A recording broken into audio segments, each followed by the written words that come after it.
Good morning. My name's Stacy Krim and I'm a member of the UNCG Library's Green Library Group. We're starting a video series devoted to various gardening tips, sustainability tips, information we have available on those subjects, as well as medicinal and edible herbs and plants on campus. Today, as part of our series, I'm going to talk to you a bit about wildcrafting, of how it helps you develop a bond with your environment and why it's a good idea to do it. Later in the series, we're going to tell you how to safely identify edible and wild plants, as well as those plants that are medicinal and maybe some of their folklore and resources the library has available for you to learn how to do this. Well, the first question you want to know is, what is wildcrafting? Wildcrafting is going out into your environment and picking up weeds, plants that you haven't really cultivated, and using them for edible and medicinal purposes. This isn't something that many people do in our culture, but it's a really fun and informative way to relate to your environment. Some of the reasons I first started wildcrafting: one, it's a cheap source of food. If you can safely identify those plants that you can eat on a regular basis in clean, non-polluted areas, you have a fresh source of vegetables year-round. Reason also is it's fun, and you get a lot of exercise walking around looking for plants. You get to go to a lot of places, a lot of environments and ecological systems you may not visit, looking for specific plants for specific needs. And it's a really cool way to get out and get some exercise. But the best way to use wildcrafting, and the way I think is more important to this sort of initiative on our campus of sustainability, is it helps you learn to relate to your environment, because you're learning about plants, of how they can benefit you.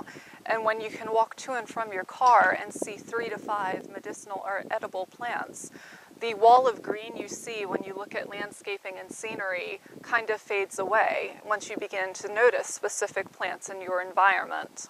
And when you know that that plant, I can use it for something, it can fulfill a need within me, you're more likely to be interested in sustainability issues.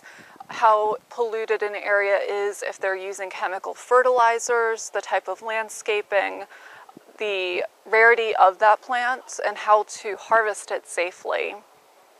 We're going to talk about all of those issues, but first I'd like to also talk about some misconceptions relating to wildcrafting and food foraging. Probably the first misconception I run into is that you have to know every single plant in your environment to do this safely. That's not true. What you need to know are all the poisonous plants in your environment to wildcraft safely, but I certainly don't know every plant I see on a day-to-day basis. If you can know 5 plants in your environment that are edible or medicinal, and you know how to use them to the best of that plant's ability and your ability, you can do a lot, and you don't really need to go much beyond that. The second misconception I run into is that it's really difficult to identify plants.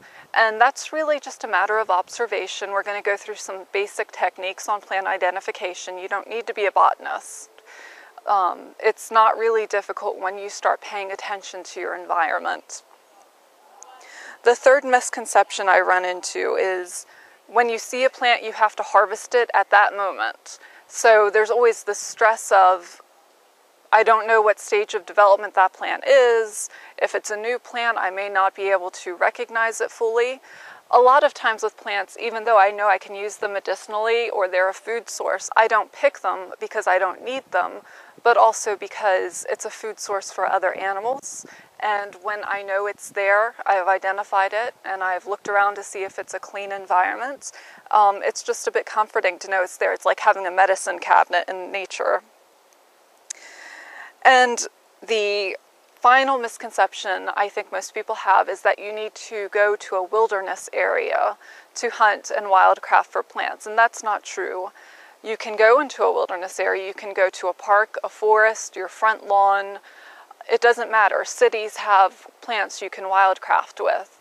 Probably the worst environment from which to wildcraft would be, in my opinion, those suburban landscaped lawns that have been cultivated to within an inch of their life with chemical fertilizers and weed killers and pest killers so that the grass looks like a green carpet and every shrub has been cut back. Those are probably the worst places to wildcraft. But on our campus, there's tons of stuff for you to do here.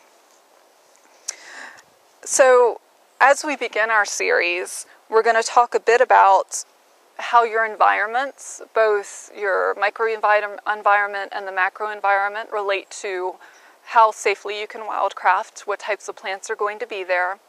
We're going to talk about some legal issues you need to know about before you begin wildcrafting. And most of all, we're going to talk about how to do it safely, so there's less of a chance of you running into a dangerous plant or using a plant that may be from a polluted source. In addition to this wildcrafting series and herb series, we're going to have other people talk about tips. If you have anything you would like to ask us or any suggestions, please post it below on our YouTube comments. As resources for this first section to get you started, I'd like to direct you to the UNCG Library Sustainability LibGuide, where we're going to be posting links about this session as well as all of the other videos we produce relating to library resources on sustainability, foraging, wild plants, field guides, everything. There's also some really cool online resources from Open Culture that include full online courses related to environment, sustainability, and philosophy behind environmentalism. Please continue to view our videos, and if you have any questions, please let us know. Thank you and have a great day.